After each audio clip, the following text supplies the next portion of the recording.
Mr. Bond, like, Mr. Bond, can you guys mom something like football? He was like, sure, I'll do that. But you gotta learn a lesson early. If I do that, I start taking the football practice, John, you can't quit. You cannot quit. If you quit, you'll never ask me for anything again. Mind you, this is a minister also in my church as well. He's an assistant, but he was assistant pastor at that time. So I learned a lesson early about not quitting. What it takes to hard work and dedication, also having to have faith. He also taught me without faith, without faith, without work, faith is dead. Under the great age. So all through high school, all through middle school, if I ever had a problem or anybody wanted to go to the help, Mr. Brown was always there. So by the time I got to high school, I ended up in high school. He was a teacher, he was a school teacher. He said, well, I can't do nothing here, not when I'm here. And it was just like that as well. So every time I went to school, I did something I cut up, they would always send me to him. So after I got to high school, I was like, well, what are you going to do with your life now? Even in high school, I was, trying to figure out who I was, what I wanted to do. And so I always knew I had to put this stuff down to, it was kind of hard to believe myself when I got it. So when I first got to him, he showed me, like, you can do it.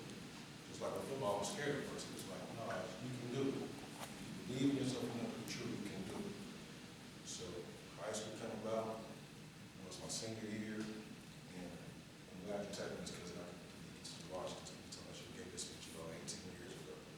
So we got to high school, my senior year. And as you know, back in the day, Columbus schools had a thing called the proficiency test. Okay.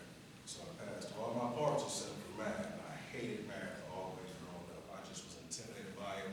I didn't like it. And as you know, if you don't like something, especially something like that, you just not want to do it at all. So Mr. Bond was like, you gotta get the test taken care of, man. I'm like, all right, I'll get to it, So the first time I took it my senior year, I got a 171. Needed 200 to pass. Didn't study at all. Didn't even take it serious at all. I just, 171, we tried again. Second time I took it, before I took it, like, what'd you get? To the 171. He said, what'd you get to pass? I said, 200. He said, you gotta get some studying going on, man. And so he made calls around to everybody he knew that knew me. So I was also in the radio and TV program at Fort Hays, in the Career Center. So everywhere I went, they wouldn't let me in the class, they would make me go study. They even had a study center for me at Fort Hays. So I studied profusely, like I was diligently studying for this test. So before I took the test, I went to him in his office and we prayed about it. We prayed, like, you did the right thing, Johnny. You're gonna be all right. So I take the test, okay. I'm feeling confident. I'm like, yeah, I think I aced this thing, I got this thing. I get my results back. Mind you, I said I needed 200 to pass. I got a 199. Oh. 199. That's an eraser mark, people. Simple as an eraser mark. I said, you know what? Nah, I'm going to fight this thing. I'm not taking that test again. I knew I passed that test. We want to go to the school where we're going to fight. So, what most people do with their father, we're going to go find your dad and tell them what's going on. So I raced up the steps, we call it the independent steps, raced up the blue steps, ran to his classroom, like, Pop, did you take that test? I'm like, what'd you get?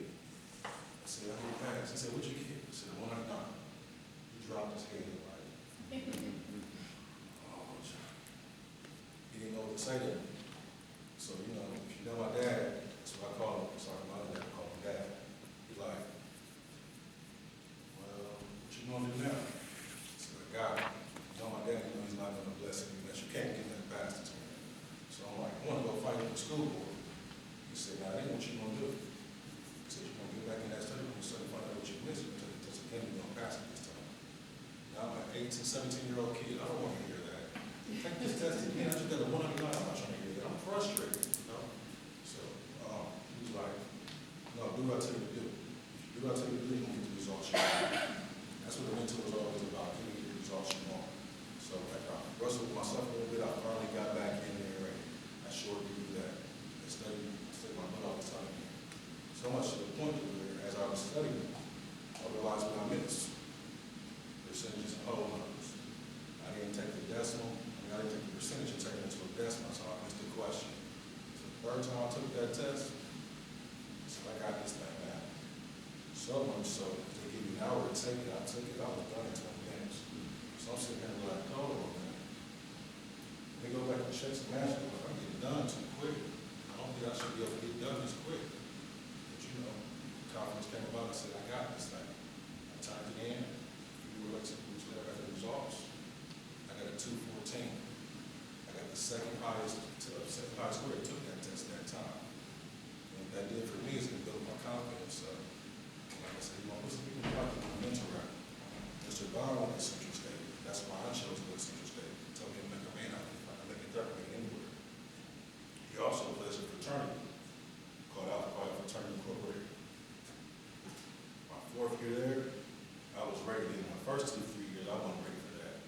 I would have quit. I know I would. My 4th year there, I was ready, and I was ready to do it. Called back on, like, Pop, I'm going to do it. He's like, okay, it's going to be a challenge for you. He laughed. I'm like, I don't think you know what you're getting yourself into. I'm like, okay, I'm going to do it. He said, okay. So I'm calling back home, like, Pops, this ain't right. I don't want to do this no more. He said, what I'd say when you was younger, don't quit. Do not quit. So I stuck to the fight when I was hard as hit. I was back against the wall and all of that. And I ended up becoming an alpha man. Ended up graduating from Central State University. Got some more confidence and got home. I graduated. It was like, you ain't done it. You gotta go to grad school, son. I don't want to go to school again. Grad school, man. High school, college, grad school. Gotta go to school again, son. A few years later, I took